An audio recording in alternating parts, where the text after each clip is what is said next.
تعالي فين الكوبايات اللي في المطبخ؟ كوبايه ايه بس بالراحه؟ انا جعان دلوقتي عايز اطبخ اعمل ايه؟ النهارده السبت، يوم السبت بيبقى اجازه من الطبخ. اللي في شارع مين ده؟ فاهميني. طب انا هفهمك على حاجه، ممكن تبص انت بعت لي ايه كده قلت لي؟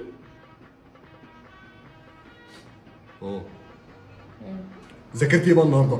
بابا. ذاكرتي لي ايه النهارده بقى ما دام خسرتيني انا النقاش؟ دلوقتي انا مش هذاكر. انت ذاكرتي ايه؟ ما انا هذاكر ليه؟ انا متخرجه. انت لا لا لا الله يا عامله فيها فزلوكه انت باشا شايف ابوك راجل مجنون متعصب متعفرت في البيت فقلتي ايه تمسكي موبايلك كانك بتقرا قران لا ده انا قديم يا اختي ده انا قديم ياما بتعملي ايه؟ بتعصب ليه يا ماما دلوقتي؟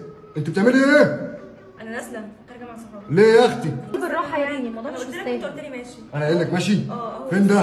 هو بص طيب عايز توريك ايه؟ شفت ايه؟ 24 صليتي النهارده؟ ايه اللي دخل بص بقى يا بابا صليت انت انت بس. صليتي ايه النهارده؟ صليتي ايه النهارده؟ ما صليتش حاجه عشان تعرفوا ان انا صح. لا انت حاطه كوبايات ولا انت ليله ولا زفت اخار على اللي فوقك كتكونين عليك وعلى اللي وعين عنك. السلام عليكم يا بيه. حضرتك كنت طالب. انا مش طالب ده، انا طالب الحجم الاكبر منها. استنى انت تعالى. استنى مين يا عم؟ انت شايفني مجنون؟ مش دي انا طالب الاكبر منها. اتكلم. بص حضرتك الواتساب هي دي ولا مش هي دي؟ نفس اللي بص اللون اهو. وانت بقى انقذت كام شقه بقى من السرقه النهارده؟ اوعى ينعم.